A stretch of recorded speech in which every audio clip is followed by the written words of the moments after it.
Hey everyone, welcome to this tutorial on Hibernate. If you've seen the previous two tutorials, you must now be knowing how to embed an object into an entity class and how to persist that embedded object into the same table as the entity class. So as I told you in the earlier tutorial, this is one of the several cases in which you can have an object inside another object.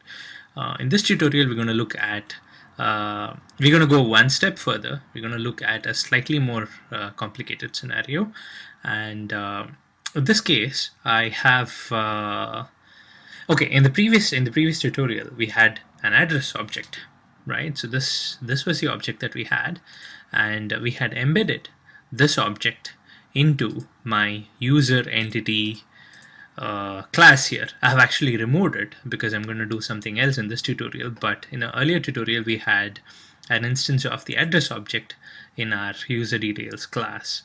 So what we did was we marked the address object as embeddable, and we had marked embedded, and then we had defined the address object so that the fields of this address object get embedded into the user details table that was created out of this object. So basically we are just taking this object and we are literally embedding it inside this object so that even the columns get embedded into the corresponding table.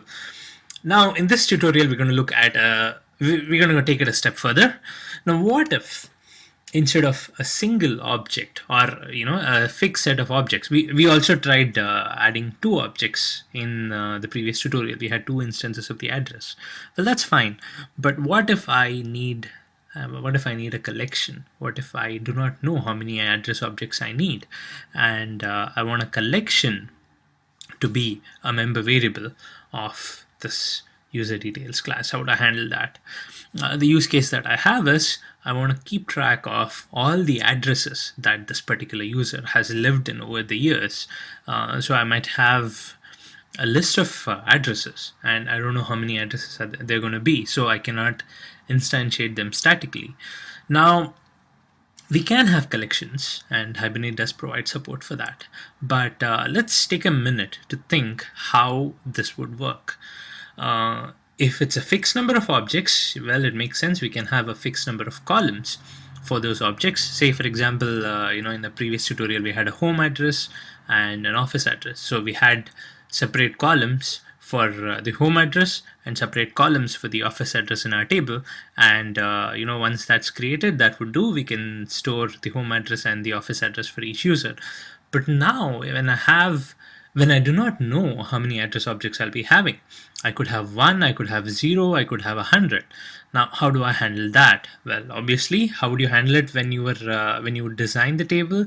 You would probably create a different table for the address data, and you would probably reference the user. Say, for example, I have user ID 1, and I have 5 addresses for that user. Then I would insert 5 records into a separate table called the address table, and each of those 5 records would have the user ID 1 associated with it as a foreign key, so that we know that user 1 has these 5 addresses associated. So that's what we're going to do this tutorial. We're going to create a collection of addresses inside the user details entity class. We're going to instantiate it, and we'll see how Hibernate deals with this. So first, let me create a collection. I'm going to start with a set. Okay, there are a few collection objects that Hibernate supports. One of them is a set. So we'll start with that, and we'll see how Hibernate handles it, and then we're going to take it. We're going to look at the other details. So let me create a simple set here. I will have the address set. I'll call it list of addresses, because that's what it is. We're having a list of all the addresses that this user has lived at or has been in. So okay, I'm going to import this. I'll create a new set. So when I am creating, I will have to set is actually it's not an implementation. I have to give an implementation of the set when I'm saying new. So I'm going to use a hash set Hash set should work fine for now. Again, I'm going to import hash set. I cannot use a hash set here. I have to use a set. I cannot use an implementation when I'm declaring this, but I can define it as a hash set. We're going to look at why this is the case, but note that this is just, we're not going to look at an implementation, and we're not going to instantiate an implementation of the set when we are defining this list of, when we are declaring this list of addresses. Okay, so now I have this list of addresses here. Let me generate the getters and setters.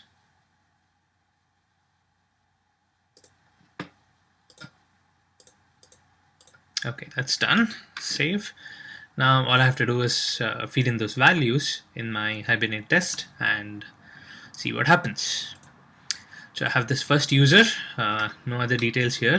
Now I just create a few addresses. Okay, I have these two address objects here. I spared you the pain of watching me type all this.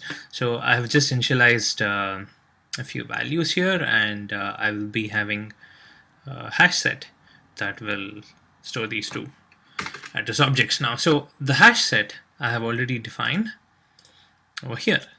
I've defined it as a new hash set. So all I need to do is I need to get the list of addresses, and I need to add these two addresses. So I will say user dot get list of addresses dot add. This takes address, so I'll pass address 1 and of course address 2 as well.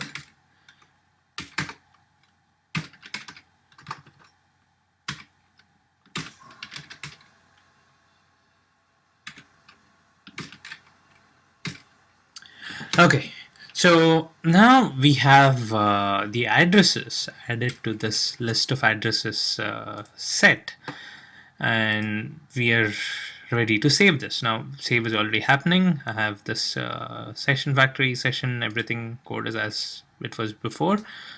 I'm saving this user object.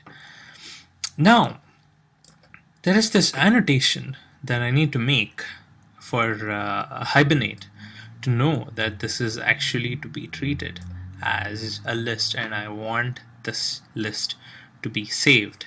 And the annotation that needs to be used is at element collection. And of course I'll have to import this from Java extract persistence again. Now add element collection is all I have to do to mark this entire collection object to be persisted by Hibernate. So I'll just save this, and anyway this is marked as an embeddable, so it knows that this is the address that's over here, and I've marked it as an element collection so that Hibernate knows that it has to be treated as a collection, and it should not actually be embedded as a table but as a separate table which has a list of all these addresses. So let's just run this and see what happens.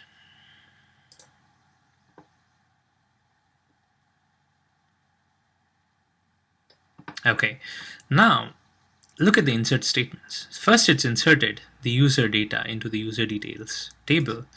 Now the user details is what we have configured for this entity class over here. It's inserted it, fine, and it has inserted only the values username and user ID. Note here, it has not done anything about the collection here. Okay, so that was the first insert. This next two inserts are into a table called user details underscore list of addresses. So what is this table name? It's the name of this entity underscore name of this collection in member variable. So it has auto-generated this name in order to save all the members of this collection. And now inside this, it has generated a primary key, which is the user, it's a foreign key, which is the user details underscore user ID. And this is actually a reference to this, primary key of the user table, which is this one. And then it has inserted all the other values. Let's have a look at the database table so that it's clearer. Okay, now user details, straightforward, just this. It does not worry about the address. It's a collection, and the collection has to be taken care of elsewhere. So this is the actual table. Now let's see what this has.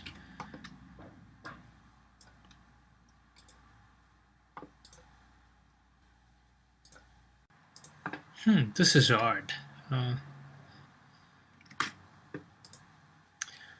Okay, I've made a mistake here. This should be address 2. It's a copy paste error. Save and let's run this again.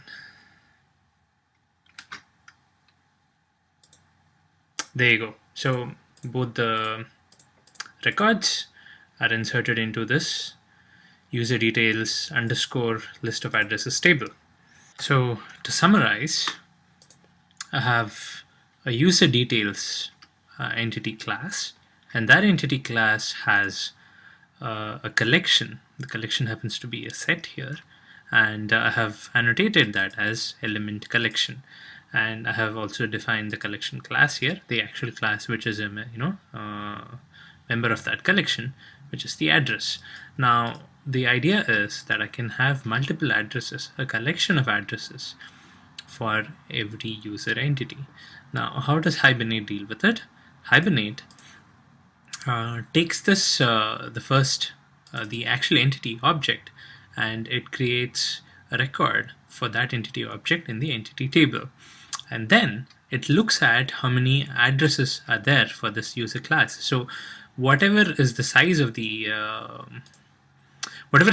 this collection, say I have n number of objects in this collection. So what it does is, first of all, it creates a sub table for this collection so that it can store all those elements, and then depending on how many of our members are there in this collection, what it does is it creates so many records, and then since it's first saved the user object, it knows what's the user ID. Now it adds that user ID for all the sub elements that it saves. So if my user object has 5 addresses, there will be 5 records here for each of those addresses. I mean 5 records for the 5 addresses, and then the user ID for each of them will be the user ID that was saved when it saved the